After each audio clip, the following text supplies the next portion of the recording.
Hi, and welcome to another session on the Microdosing and Psychedelic Retreats Global Summit. My name is Megan Sachs, your co-host for the session, and I am so excited and honored to be here with Jemie Sae Koo. Welcome, Jemie. Thank you for having me. It's quite an honor. Likewise. So I've really been looking forward to this conversation. I think your work is powerful, it's sacred, Mm. and it is just so important for the field. So I'm going to share your bio with everyone, and then we'll jump into the conversation. So Jemie Sae Koo is a visionary leader, ordained minister, and the founder and CEO of Psychable.com, a trusted online platform connecting individuals with vetted, legal, psychedelic assisted therapy providers and holistic healing resources. With over 15 years of experience spanning corporate innovation and the healing arts, Jemie brings a rare blend of strategic insight and soul-centered wellness. She has guided thousands of clients, including executive, entrepreneurs, military, frontline workers, and families through transformative journeys addressing depression, anxiety, trauma, addiction, and chronic illness. Jemie serves as the resident psychedelic integration specialist at a premier ibogaine clinic in Mexico and is a plant medicine and breathwork facilitator. She has collaborated with world-renowned healing specialists from leading-edge clinical researchers to indigenous elders and developed the Microdosing Method program, a holistic framework that guides individuals in microdosing with safety, intention, and spiritual alignment while addressing healing at its root cause. She also serves on the board of Seta Seminary, a non-denominational church dedicated to spiritual growth through sacred plant medicine. Her work is deeply informed by her own healing journey, and her life reflects the values she teaches as a devoted wife, mother, and conscious, heart-centered leader.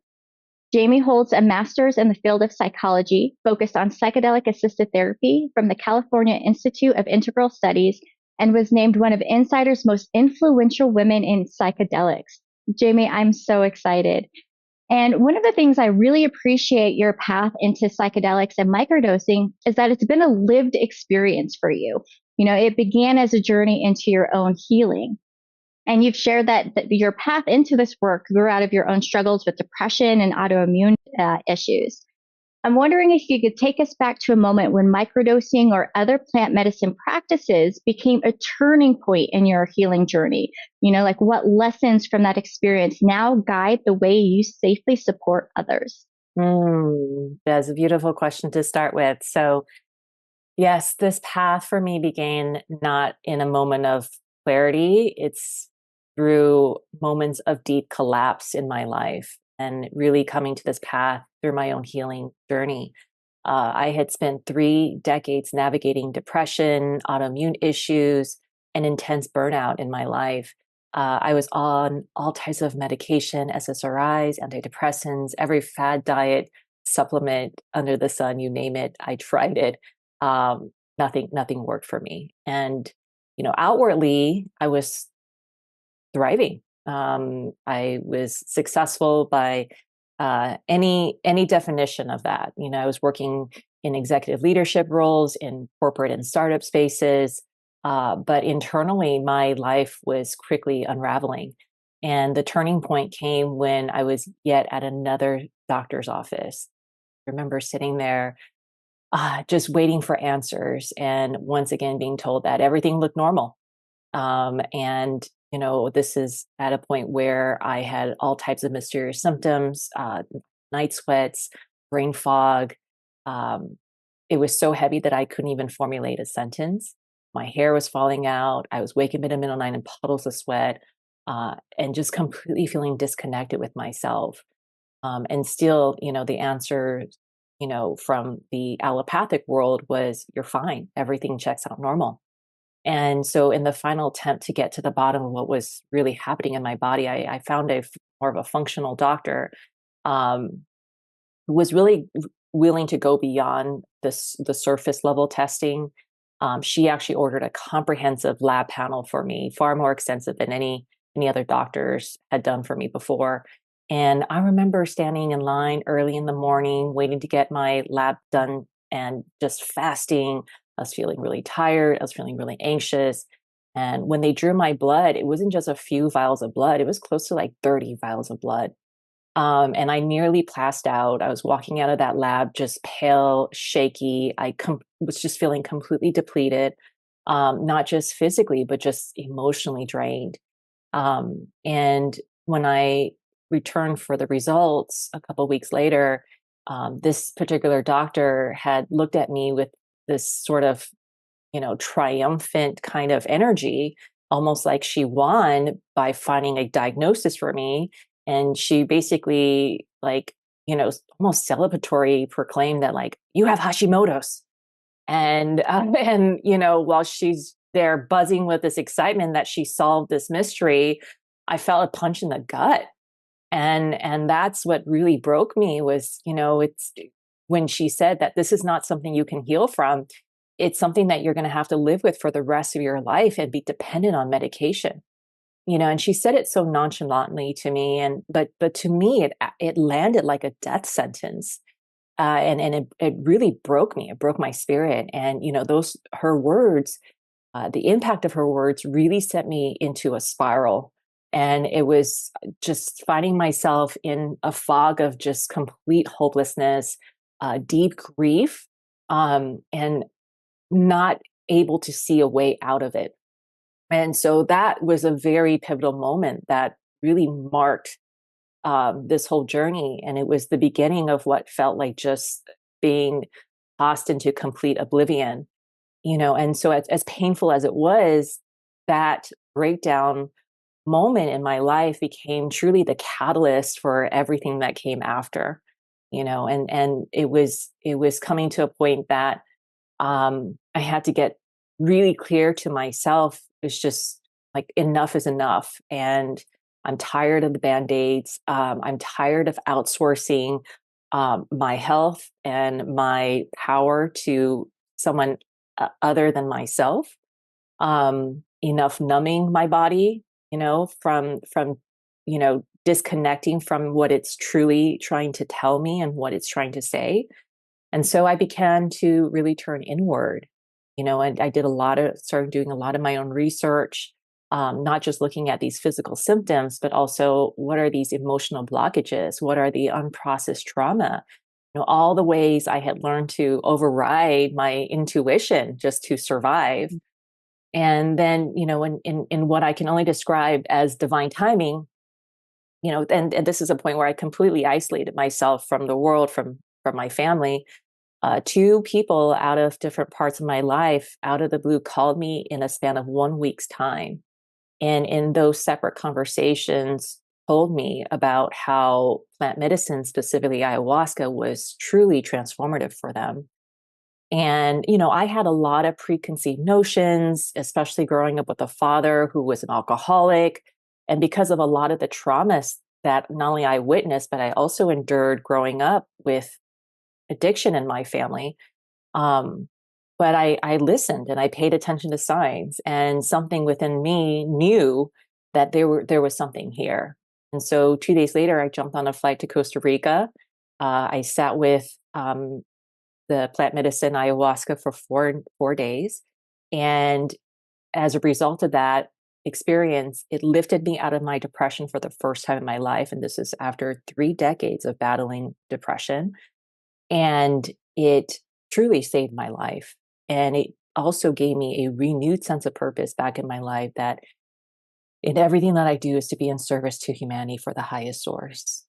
And it led me down to a deep path of devotion around truly understanding what medicine work really is, and really having a desire of bridging both indigenous wisdom with the modern science together. And so one of the things I realized too is that first experience with plant medicine, it didn't fix me, but what it did do was return me back to myself, who I truly am. And so it helped me realize that, what I thought was just stress was actually trauma that's living deep within my body and in my nervous system. And that constant pushing and achieving was really suffocating my soul and my spirit, and really putting me out of alignment with myself. And so, that one thing that I've been avoiding the slowing down, the truly listening within myself, that was the very thing that would save me. So, yes, the plant medicine helped me get out of that patterning of decades of depression. But yet after that was also learning how to be in the embodiment of what the medicine had taught me. And so now, whether I'm guiding someone through a plant medicine ceremony or supporting them through their, journey with microdosing, my approach is always the same. It's to help them come home back to themselves and to equip them with the foundational lifestyle tools to help support that new way of being.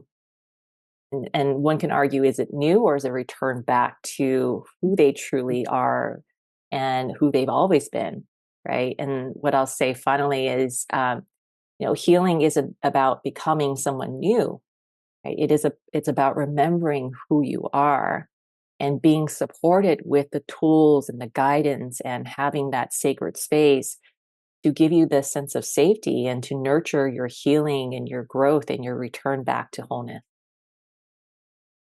Oh my gosh, I love that on so many levels. I love the kismet feeling of it with the two people calling you at that time to kind of be like, hey, the universe is hearing you. Here's an opportunity for you. And I love that what you say about dropping into your own intuition and being able to listen to those signs. I feel like you were saying things like numbing yourself, disassociation. And I feel like there's an important part of medicine work where you're right. It's the medicine isn't the solution. It's the doorway that helps us enter through it and be able to, like you're saying, return home to ourselves. It's that pivotal point, but we have to show up and kind of do the holistic work, like you're talking about, like the emotional traumas that come up, the things that we're ignoring, the things that we're avoiding. So you actually developed the microdosing method program, which weaves together plant medicine, nutrition, detoxification, and mind body practices like breath work, and which in many ways is different than how, Western medicine approaches like chronic conditions, especially like to your point, depression. And especially in our modern world where we're expected to do more, produce more, and just kind of keep on going and ignore the intuitive self. And your work seems to be more of treating your lifestyle as medicine versus just having a medicine experience, but transforming your entire lifestyle so that it is medicinal.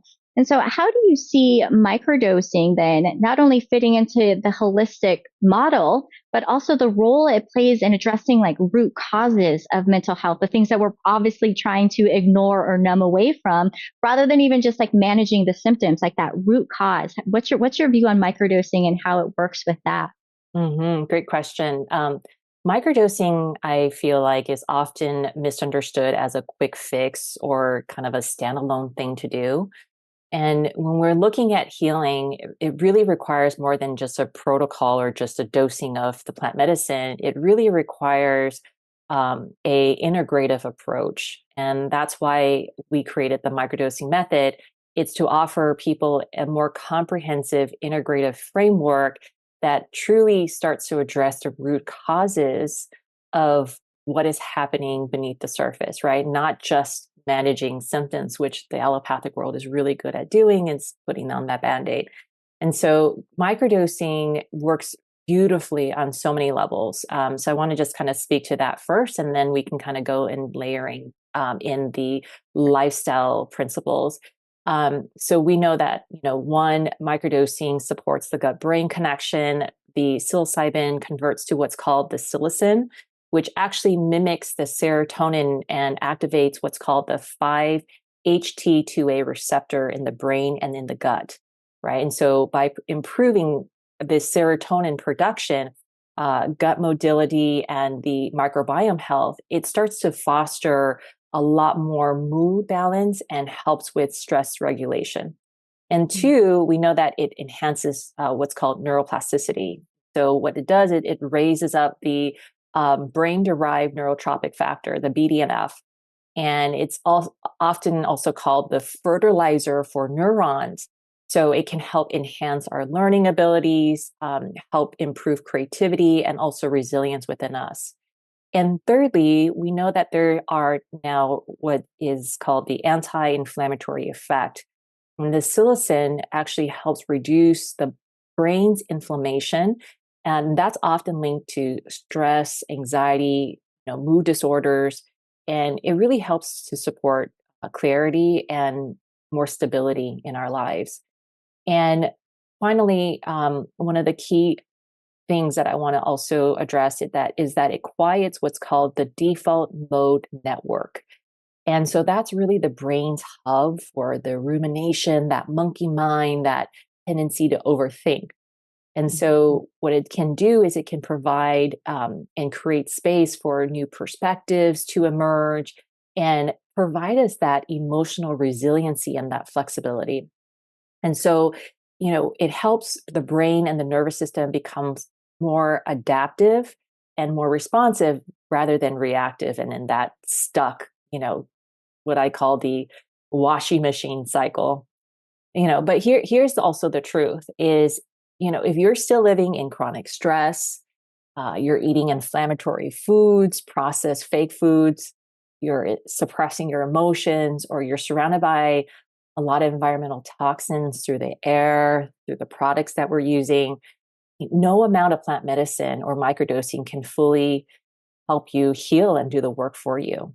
And so that is why we created the microdosing method around grounded in our what's called our 12 foundational principles to heal and thrive in today's world.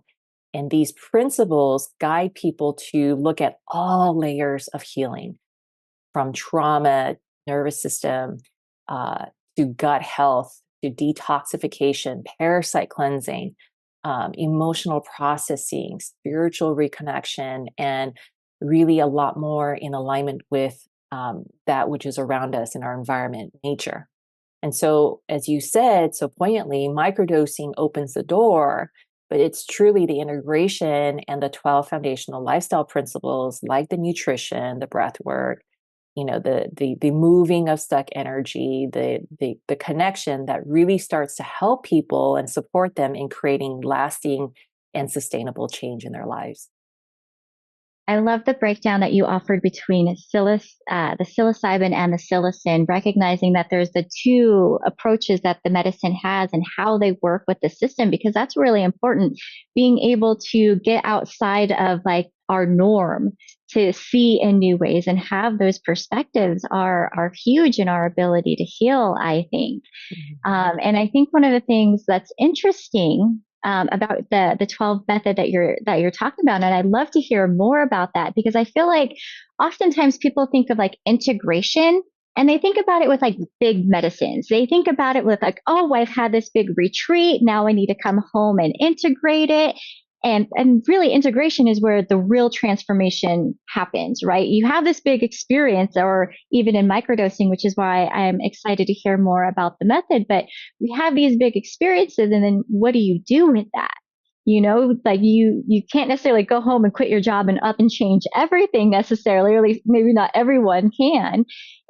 But that's where like the integration is where it becomes like embodied wisdom. It's where it becomes like that big lasting change that you're speaking of. And so I'm curious, how you approach, and maybe this is a little bit more in that 12 method that you're speaking about, how you approach maybe the integration with microdosing different than, say, like a bigger experience. And what are like some of the most effective integration practices that you recommend to clients so that the benefits of microdosing become sustainable, right? It's not that one time, but it's an entire shift in the rest of their lives. Mm-hmm. Yeah. Like you said, integration is everything.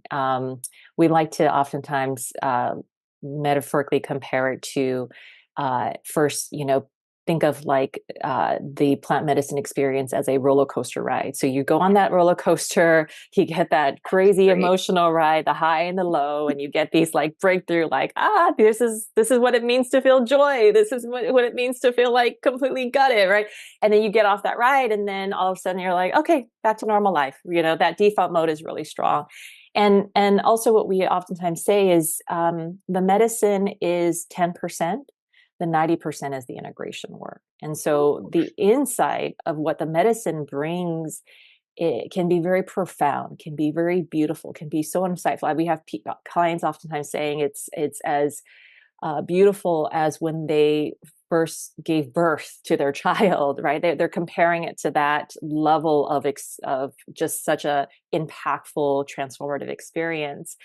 But the practice that is so crucial is, how do we now start to look at what are those foundational tools that we can bring into the daily practice, the moment to moment, day to day decisions that can help us transform our lives. And really, that's where the microdosing method goes far beyond just the dosing of the medicine. It goes far beyond just talk therapy.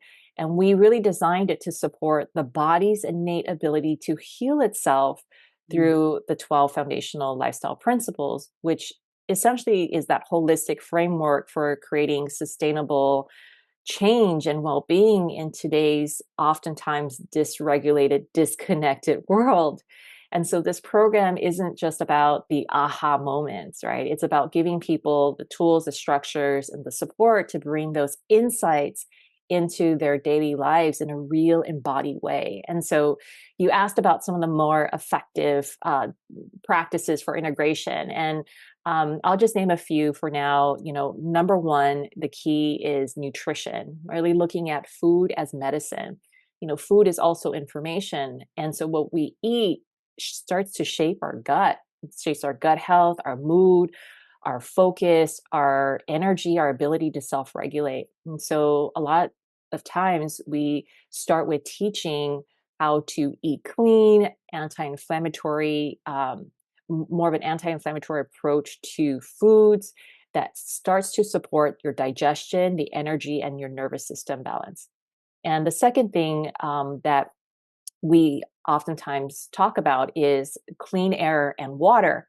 And it may seem really simple and like foundational, but the quality of the air that we're breathing, the water that we drink, has such a profound impact on our vitality. And healing, remember, starts with these basics, right? And the third thing is detoxification and parasite cleansing. And it's such an under-discussed topic. We're living in a toxic world. There's a lot of heavy metals, pesticides, parasites, chemicals that are oftentimes coming by way of our food, of the products that we're using, even the air that we're breathing through the pollution. And so a lot of times our protocols focus on helping reduce that toxic burden load so that the body can really start to return back to balance. And then the fourth thing is optimizing on our breath, on our breathing. And breath is one of the most potent, powerful, and most accessible ways to start to regulate our nervous system, to release stuck energy, trauma, and help us expand into that heightened state of consciousness with or without any of the medicine. And the fifth one I'll say is also community, right? We heal in community. Healing doesn't happen in isolation. It happens in connection. And so, oftentimes when we think about that integration work, it really needs to look at these from a more holistic perspective, resourcing mind, body, soul, and spirit. So that's just a couple of the principles that we include in our microdosing method program. Which is just so amazing. And I think one of the things that your method probably highlights is how different our modern world is compared to our ancestors. Our ancestors had cleaner food. They had cleaner air. They weren't subjected to the traumas on a global level, right, that we are today. And they were probably more connected with the breath. I don't know if you would agree with that, but 1000%. Yes. Yeah, we're not living in the world that our parents and our grandparents grew up in. We're living in 2025, almost 2026, with a lot of invisible forces at play. And so what we need to do is start to bring that awareness and really start to educate ourselves on an individual level, in that micro level, from ourselves and our families, to be really aware what those invisible forces are, because they are there to disconnect you from your body. They are there to put you in a state of inflammation. And when you're in a state of inflammation, you're more easier to operate in the place of fear. When you're in a place of fear, sickness, or disease, guess what? You're easier to influence, you're easier to manipulate, you're easier to control. Oh my gosh, that's so important too, because that feels like some of what like Western medicine also tries to sometimes create is that dependency on like the pharmaceuticals or the pills, or to your point, like depending on somebody in a white coat to trust that what they say goes, versus trusting your own tuition and being like, I feel better when I eat clean, or when I'm more aware of how I'm breathing. Like, we're a world of shallow breathers who don't take a full deep breath on a regular basis to really understand how that affects like the parasympathetic and the sympathetic system. We live in this constant fight or flight mode. And it's beautiful to hear like so much of your work is about like calming down, connecting back into that self, and really living from, I love how you said like our body's own ability to heal. We know how to heal if we'll let like the discursive mind kind of quiet so that we can drop into that deep soul listening. Yeah, and a metaphor that I oftentimes use too is imagine that your body is a vehicle, right? It's like a car, and all of a sudden the wheel gets stuck in the mud. And no matter what you do to try to unstuck yourself, you're throwing medication, you're throwing, latest fad, the latest trend. The wheel just keeps turning in the mud and it's not able to get anywhere. But if we start to remove these interferences, like we're eating more of an anti-inflammatory approach, we are eliminating toxins out of our environment. We're detoxing, parasite cleansing. We're removing those interferences. Now we're able to unstuck that wheel in the mud, and then the car and the body can move forward with its healing abilities. Right. Ah, So that's what we're trying to do, is we're removing these interferences so it gives the body a fighting chance to actually heal itself. I love that. And to get into its own natural flow and the own natural rhythm versus like a very structured, rigid, maybe counterproductive one so often. And I know myself personally, when I first was introduced into plant medicines, like my first ayahuasca journey, I was in the middle of a complete burnout. I was exhausted, like there's a lot of anxiety and just overall modern stress. And I know I'm not alone in that. I know there are so many people in our society today that struggle with burnout, anxiety, and exhaustion. Whether they're frontline workers or high achievers, that's very prevalent in our society. And we're just constantly expected to be on. There's that whole saying that slowing down is now rebellious. To rebel is to slow down. And I'm wondering, how you've seen microdosing specifically help address these challenges, especially because I feel like so many people experience them. This feels like a beautiful way to, as you say, remove that mud and step into flow. And so can you share like an example or like a framework that others could learn from that are maybe suffering from those same types of conditions? Yeah, and we kind of covered a couple of those lifestyle principles, with the nutrition, the breath work, the clean air and clean water. That's really why we are so grounded in those 12 foundational lifestyle principles. It's not to overwhelm as well. It's not like, oh my God, there's 12 different principles I need to learn, and I got to do all of them all at once. Actually, it's the contrary. You choose one. You choose one to start with. Oftentimes we find, after supporting thousands of clients, we find that it's really starting even with nutrition. Like, how can we just clean it up? And because a lot of times people think, oh, I already know how to eat healthy, or I'm already eating clean. Well, it depends on what your definition of clean and healthy means. It doesn't mean just eating a salad anymore. There's so much that comes with that. And so we really need to, slow down and take pause and really start to challenge the way we even think about how we're eating, right? Because everything in the medicine, like I said, alone can help create that doorway. But it really comes from the way we live, the way we breathe, the way we eat, how we rest, how we relate to one another, right? And so these principles were born from, more of the personal experience and the decades of work working with clients. But they also are including, restful sleep, right? Sleep hygiene is the cornerstone of mental health. the way we align with our natural circadian rhythm, our mood, our focus, our resilience starts to dramatically improve. Body talk therapy, energy therapies, practices like acupuncture, chiropractic care, energy work, or talk therapy, it starts to help process, release blockages, restores our balance, supports the nervous system. Also reducing inflammation, right? Chronic inflammation is at the root of so many modern illnesses. And so when we cut down on the processed food, and look at really more of the pro-inflammatory substances, when we cut those things down, it can actually help the body return back to its balance.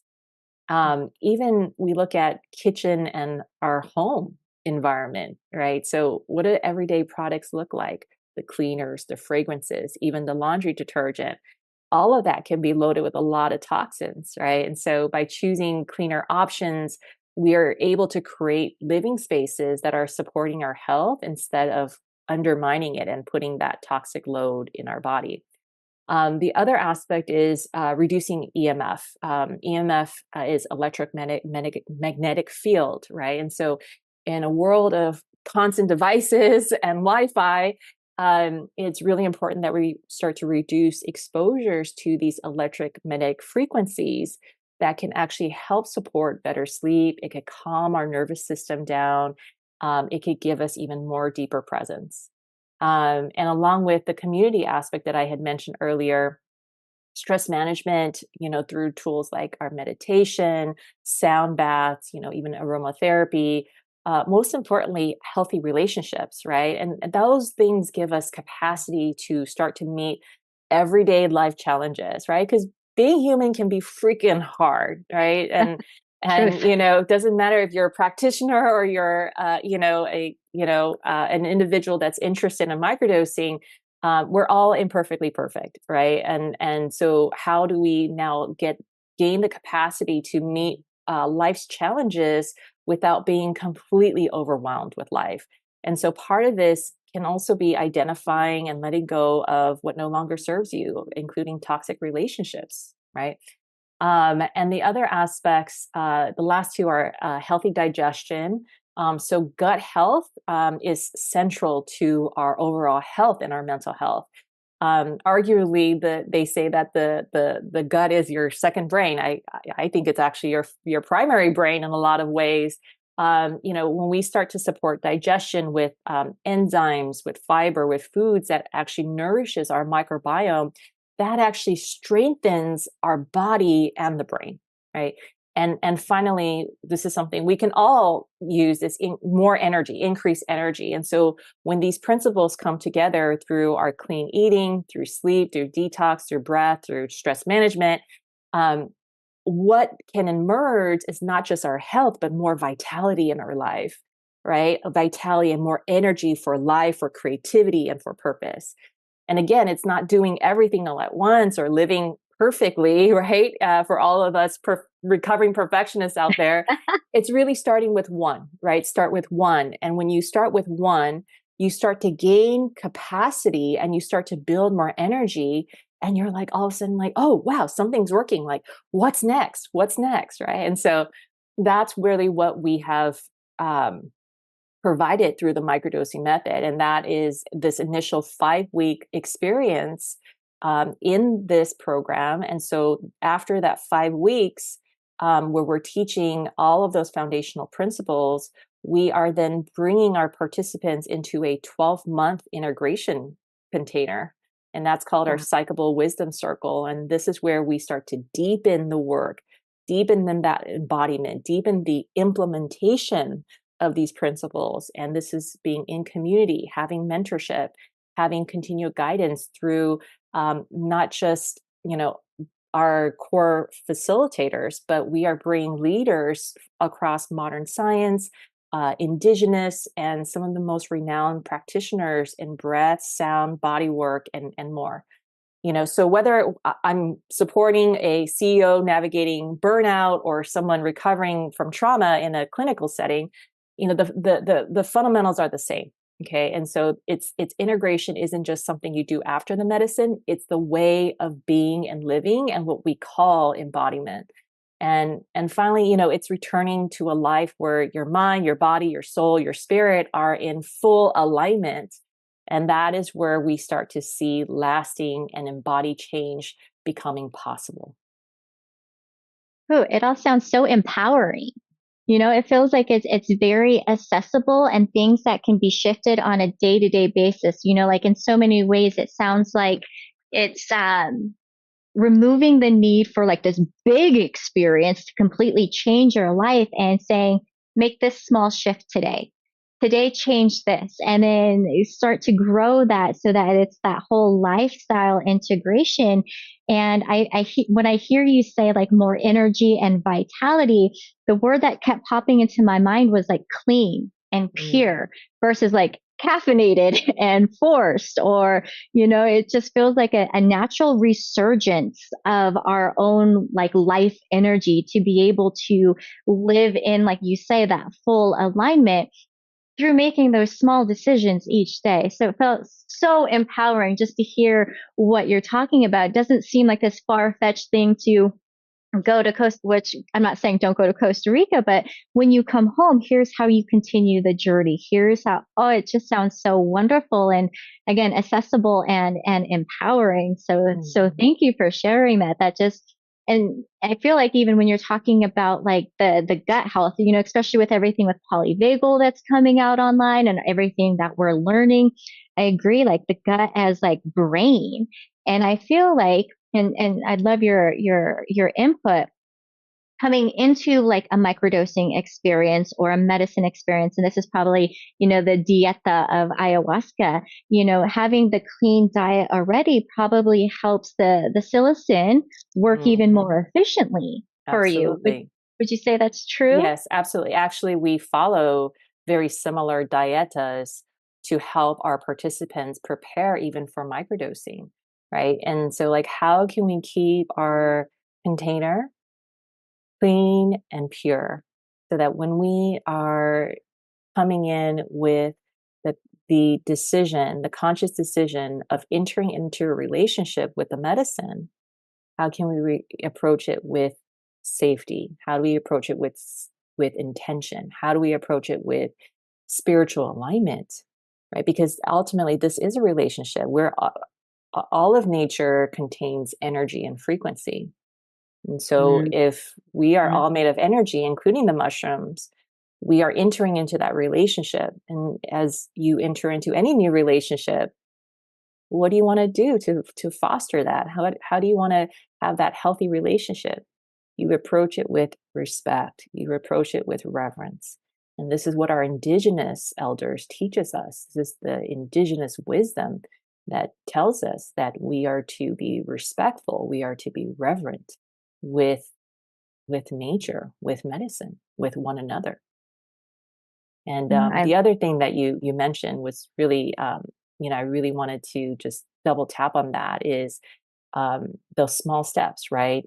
We even call, our program underneath the microdosing method, small doses, big impact, right? And so, you can just start to take those little baby steps, and over time, those things starts to compound, right? And so part of it is the slowing down and being willing to be patient. And you understand that even on the days that you're microdosing, you might not feel anything at all. Doesn't mean it's not working. And so through that, over time, those little steps starts to compound. And that's when we start to see bigger shifts in our lives. But the beauty of microdosing is that it resources your nervous system. It doesn't just shake you out and make you feel completely destabilized in your life. It's just like very, very gentle. And it's one of the safest things that in terms of medicine that we can do to help support our daily lives when we feel called to it. I appreciate the naming of like the safety for the nervous system and the small microdosing steps. And that, some people I've heard in just like colloquially being like, well, I don't feel it. It's below threshold. It's not working. But to your point, it is. In some ways it could be even more powerful because it's safer, more sustainable for your nervous system to be able to receive it and integrate it. And I just think that that is just so important to be able to name and consider that sometimes small is just better. We don't always need this huge thing because it could be too much, too soon, too quickly. And what do we do with that? So I love that. I always like to say small, sustainable steps, so small, achievable goals, to help you move forward. Within the idea of safety, right? I feel like, when we're going into like a microdosing experience and we're working with someone, there needs to be a lot of safety in order to like trust to be able to surrender into vulnerability because there's a lot of vulnerableness that comes through with microdosing and medicine work, and really to be able to, there needs to be safety to be able to open yourself up to the full experience of what you're going to receive from the medicine, and how you work with the medicine.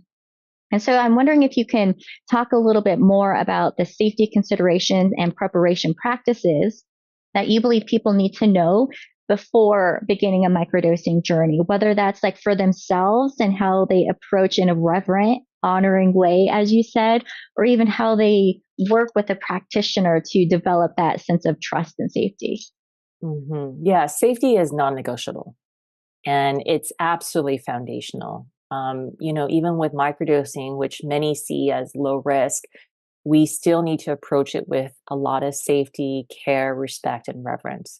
And some of the more important considerations that I oftentimes, teach other practitioners and our students is, a medical assessment, right? Especially if somebody is on antidepressants, SSRIs, antipsychotics, or has a history of bipolar or schizophrenia.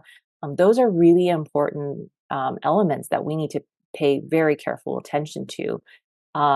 The other aspect is set, right? The mindset. Are you entering into this relationship with curiosity, with clarity, or are you just trying to escape or just go for the chase of a trip? The other aspect is setting, right? Even microdosing deserves intentional space, and even what we talked about is the um, intention of entering into that relationship and how we can prepare our body to receive the medicine through dieta, right? Through clean eating. And we certainly encourage the journaling, the connection with nature, the space for deep introspection with yourself, off the devices, off of your computer. Also, having guided support, especially when you are first starting in the first few weeks of dosing with the plant medicine. And then lastly, the support element, right? So microdosing can also certainly bring things to the surface. And so having a coach, a guide, or being in a group, especially grounded in our 12 foundational lifestyle principles that we discuss, is really crucial and essential for the after care or the integration with the medicine. Ultimately, microdosing should feel incredibly supportive and not overwhelming. It's certainly more gentle instead of just blast you off or anything forceful. And that's why we're offering one of the safest structured frameworks through the microdosing method, which helps support people feeling safe and held through the entire process. One thing I'll also mention is, there's certainly legal considerations when it comes to microdosing, and this is why, as part of the safest path that we have curated, is also collaborating with non-denominational churches that brings in the Religious Freedom Restoration Act of 1993. So it provides an added layer of safety and protection when engaging with plant medicine and entheogens in a sincere spiritual practice. I love that. And it feels like it would hold that space for that reverent relationship with the medicine to be able to your point, I love how you say to chase the medicine and like be intentional with how you enter into that space versus like as an escape or I'm going to go, do this big medicine and see what happens, to have that framework. And I appreciate like again, that safeness and the idea that, when even like with resistance, I feel like you can enter into some of these spaces and maybe even not be mentally ready. And there's that saying, like, what you resist persists. And I know Dr. Ron Siegel always likes to say, and amplifies. Yes. It can actually turn against you, that resistance. It can work against you in that way. Do you see that with microdosing too as much, or how does that interplay? Yeah. So this is why. So we know that there's a lot of protocols out there. There's the James Fadiman protocol. There's the titrating type protocols, the 1, 1, 2, 2, 3, 3, 4, 4 protocols. And really what we like to teach our students and our clients is how to microdose in a very intuitive way. And that begins with tapping in and knowing that your body has already its innate wisdom, its innate intelligence, and our bodies are always communicating to us. And so one of the practices we teach is how do you attune back within that internal wisdom within you? How do you check in with yourself every morning to see if this is something with the medicine that can feel supportive for you? And so it begins there, right? It begins with how can we be very intuitive with the natural flow and what our internal truth and wisdom is already saying to us. And by attuning to that, um, and getting whether it's a yes or no, if it's a no, it's saying, you know what, maybe today I can take a break. And that's the beauty also of microdosing. It's non-addictive. It's not something you have to keep doing over and over and over again. It is just more of a supportive, what I call sacrament on days where you're like, maybe you wake up in the morning and you're like, man, I need a little help today. I'm waking with a lot of anxiety. I need to break out of this rumination. I need to break out of this state of being, it's not me. This is not how I want to operate throughout today. And it just brings you back to that center. And so if it's a yes, and it's something that can feel supportive for you that day, then that is something that we encourage participants to create that intentional space for themselves, to bring in prayer or meditation or intention, and then partake with the sacraments or the medicine. And then after that, depending on how new they are to this work, they either are asked to stay within, the safety of their home, or if they've been sitting with medicine for some time now, they are encouraged to go walk in nature and to connect with nature. No phones with you, no distractions, just you and the medicine. And what really comes through is some beautiful, sometimes even like small whispers of truth that is already within you. We just needed to carve out the time and space to really tune in and actually listen and to be able to hear it. That intuitive part is just so powerful. I feel like we're not necessarily taught in so many ways to listen to the intuitive wisdom that we have. And I feel like sometimes there's like a constraint, if you will, like when we're so used to like the clinical approach. We're so used to thinking we have to take this medication daily. And it feels like to bring in that intuitive piece brings in an element of the self, that empowerment. But I'm wondering, because so there is this whole modern clinical side of things, that's talk therapy, that's the white coats. And you also have that bridge of the indigenous and the holistic. And the integrative, which is key here, right? The integrative approach to the microdosing. And so how can, like clinicians and clients, learn from both worlds, like the intuitive of which you speak, but also that clinical world that is our current background, the current landscape of the medical world today. How do we bridge the two? Such a good question. The two things that immediately come up is to be able to humble yourself to know that you don't know. You Oof. can't know it all, right? You can read all the books, you can do all the years in medical school and in training, and we cannot, none of us can claim to know everything. And so when we come with that humility, we start to listen. We have that openness, we soften our hearts, and we can also soften that ego and drop into that heart and say, okay, I don't know it all. Let me listen. Let me see. Right. And the other aspect is, what wants to come through around that one? Uh,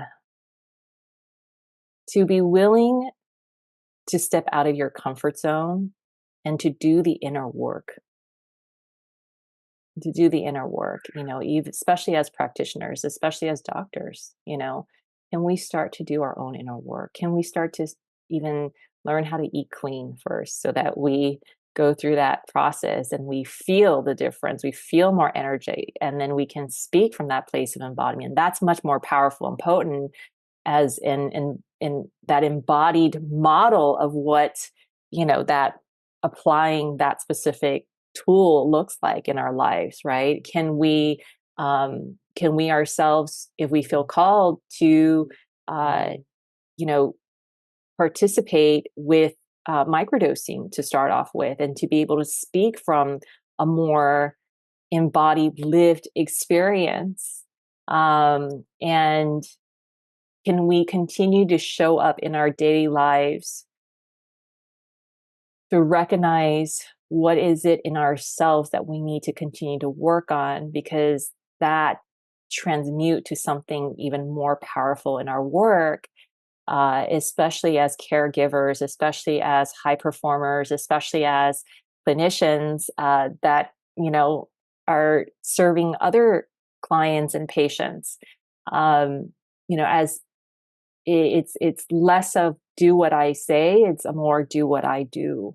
And can we be in the walking embodiment uh, of the things that we are humbling ourselves to, learning more about, and actually implement it and apply into our lives, and then to be able to pass that to those that we serve, and the people that we love and care about in our community. Ooh, I just want to reiterate the walk your talk type of idea of, don't of embodying it in your own life, like the ability for somebody to live their own medicine. And I love how you say do their own inner work too. I feel like there's an element of, especially with the emergence of plant medicine coming into the modern world, of the chance of charlatans, or the chance of people who are just doing it because it's popular or a fad. And I personally have had experiences with therapists, like psychedelic assisted therapists, who don't do their owner work, who have actually never journeyed with some of the medicines that they're offering. Mm. And would you say that that's like a kind of a requirement? I don't want to use the word requirement, but an aspect of offering something is also having experienced it as well? I would say absolutely. And that for me personally would be a red flag, would be a huge red flag if a practitioner hasn't experienced the medicine that they're serving. It would be a huge red flag for me. It's really important that practitioners, be able to sit with the medicine, to really understand it, to be in the right relationship with it, to know what it feels like to be in that energetic field with the medicine, and then to be able to speak from a lived experience. I think that is so much more powerful than somebody that just says, take this because it's good for you. Again, this is where we're handing our power away to the other. And really, this is also about a reclamation of our power, of the understanding that we are all innately divine and powerful. And it's Mm. really important to just reclaim that back to ourselves again, that we are divine, that we are powerful. It's not to look at the guru or the expert, which doesn't really exist out there. It just might be somebody who is more well read, and has certain life experiences. But ultimately, you're the one who lives inside of your body, right? And you know yourself the best. And so, when you are sitting in front of a practitioner and you are encountering, whatever circumstances come up where they're offering you medicine, how does that offering feel in your body? Do you feel any resistance? Do you feel anything off? Do you feel right? Like, how does that feel? And ask the right questions. And that's why we have Psychable, in terms of all of our resources. And, we provide checklists even before you decide to, enter into that experience with medicine, right? Or before you fly the plane. How do you interview the practitioner? What information do you draw out from them so that you can be more in an informed place and that you can make, the best decision for yourself? But yeah, to your point, I personally, I believe that all practitioners who are serving, uh, plant medicine, psychedelics, entheogens, should all have, um, you know, some years of experience with the medicine, before administering it. That's my personal belief. I'd say I agree. I love that perspective. And I love your psychable.com. Like I've checked it out. There are so many amazing resources and courses that help connect people to like legal, like and trained, psychedelic assisted therapy, as well as like courses for safety and just across the board. It's just, I feel like an amazing resource for people to use to educate the consumer.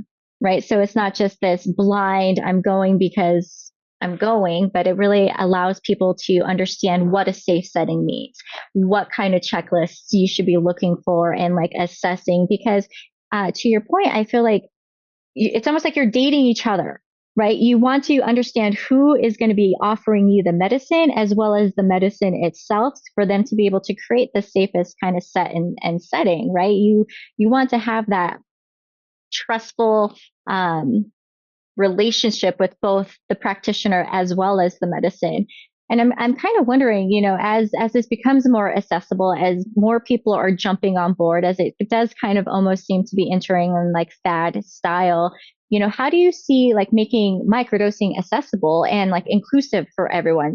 Like how can communities and practitioners work together to ensure equity in this emerging field?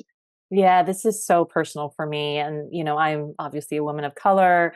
I'm a child of immigrants. I've seen how healing spaces can oftentimes feel very exclusive or inaccessible or even harmful, to your point, with a lot of charlatans now coming into this work.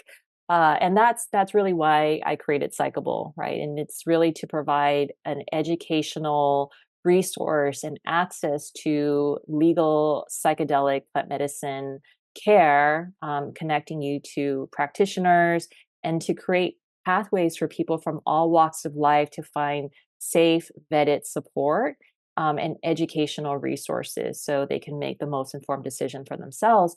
But access also isn't just about how much it costs, right? From a financial perspective, it's also about proper education, cultural awareness and safety, trauma informed care, and really community based, healing models and approaches. And with that said, I believe that we need more diverse facilitators with deep humility, ones who continue to do the deep inner work and really embody the heart to be of true service to others, right? For their highest good.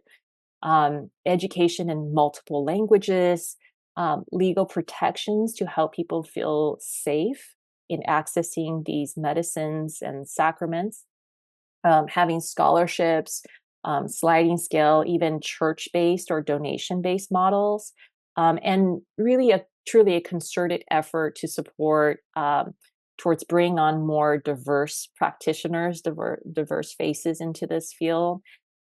Ultimately, healing is a birthright, right? And this is ultimately to reclaim our sovereignty, right? And this is not, when we think about healing, it's not about, it's not a luxury.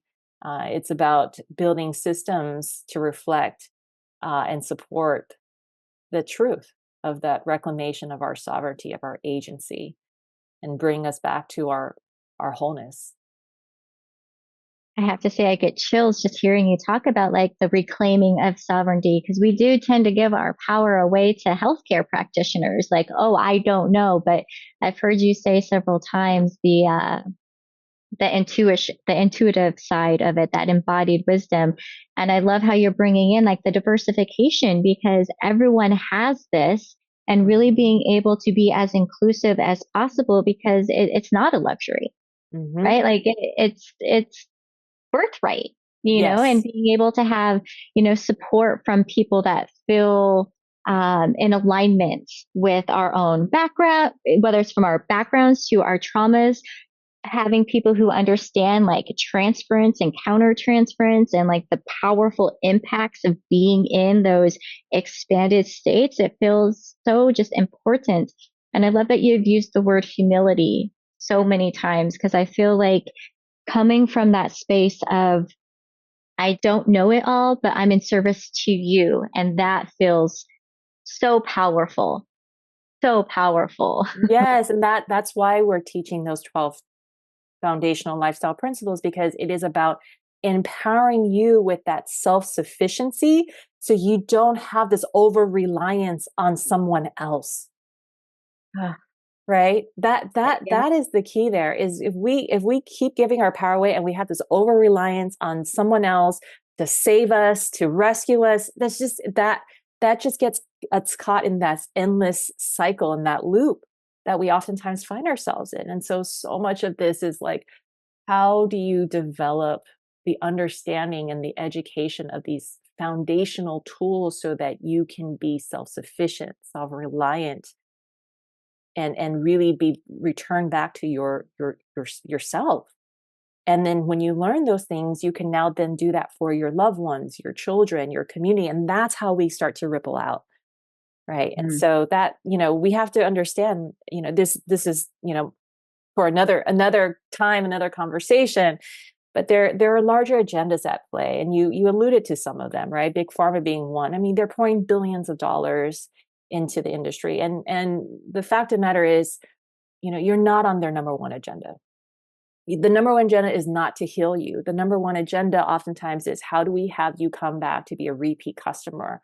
How do we extend the lifetime value of this customer so that you just keep coming back? They oftentimes even own the problem and they own the solution, right? So we just need to bring even more deeper awareness to what is at play, and really, how do we empower ourselves with the knowledge and the awareness, and then the application and the implementation of these things, so that we can fortify ourselves and begin to reclaim our sovereignty back again Become whole, and right? If become we're whole. giving our power away, we're not whole on our own. Like Yes, we're segmented. We're that's right. disconnected, and that's Yes. just contrary to that whole sense of self empowerment and sovereignty. I love it. And so, looking ahead, so we have this emerging field. There is so many people coming into line. Things are becoming more accessible. How do you envision microdosing then and evolving within the larger field of what we're talking about, including even maybe the Western side of things, that bridge between indigenous and Western, and, the larger field of holistic mental health? How does educating the consumer come into play, or breakthroughs, protocols, cultural shifts, all of the above? How does that improve the way we use microdosing for healing and growth, maybe in the next 5 to 10 years? Yeah, looking ahead, I believe microdosing will become a cornerstone within the larger field of holistic mental health. And this is not just as a trend, but as a deeply integrative practice that, to your point, bridges the science, indigenous wisdom, and daily life. So right now, we're still, what I see as still, the early stages of the microdosing movement. Much of the focus has been on performance optimization or symptom relief, but I believe we're moving towards a more mature, embodied phase, one where microdosing is not just about feeling better, um, but about healing at the root and reconnecting with the body and remembering who we are. And so in the next 5 to 10 years, I see three key fundamental shifts that could change everything. The first one is more personalized protocols rooted in individuality and lifestyle. And so this is where we're going to move beyond the one size fits all model, and really start integrating data and perspective from functional medicine, epigenetics, our gut health, trauma history, and nervous system patterns. And really, people will be guided based upon their whole ecosystem. That includes physically, mentally, emotionally, spiritually. And this is the part where we're already pioneering through the microdosing method, right? We're pairing plant medicine with our 12 foundational lifestyle principles. And it's not just about the dosing, it's about what you're doing in between those doses or even before and after, and how you're eating, sleeping, breathing, detoxing, cleansing, connecting, and resting. And our vision is for all therapists, practitioners, coaches to be trained in these foundational lifestyle principles so that they become a foundational part of how healing is facilitated, not just an add-on, but an integrated way of supporting the whole person. And the second thing is expanded access through legal, ethical, spiritual pathways. And so we're already seeing this cultural shift in how psychedelics are being regulated. And I believe microdosing is going to be playing a huge role in redefining what accessible mental health can look like. And so at Psychable, we're providing infrastructure that are connecting people to safe, vetted, trauma-informed practitioners and providers. And we're also providing educational resources and offerings to support the individual on that entire life cycle of their journey, preparation, ceremony, treatment, all the way to an integrative approach to integration.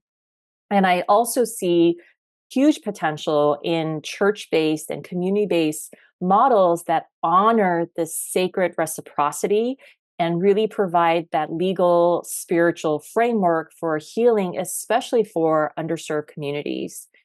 And healing, like I said, it shouldn't be a luxury. The future is about equity, it's about safety, it's about cultural relevance, right? It's not just about commercialization. And thirdly, really focusing and keying in on integration becoming the standard, not an afterthought. So what we're going to see with integration is this cultural shift, right? This is where integration is not optional. It's going to be the center of the healing process.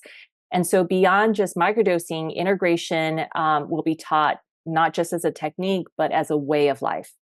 And it's a path to deeper mindfulness, embodiment, nervous system regulation.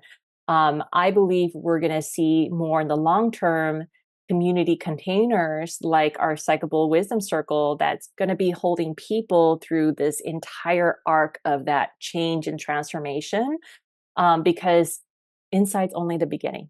Right. And so ultimately, I believe microdosing will become less about the productivity and the performance, but and more of presence and what we can become aware of, all the parts of ourselves beneath the surface.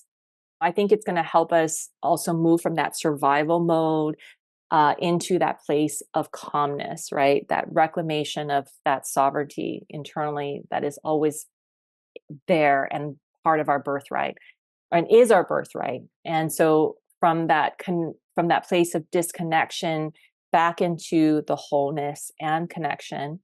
And when we practice in community with guidance, with respect, with reverence, microdosing is going to continue to be one of the most safe, accessible, and powerful medicines we have for healing our nervous system in these modern times and remembering our sacred place in this whole web of life.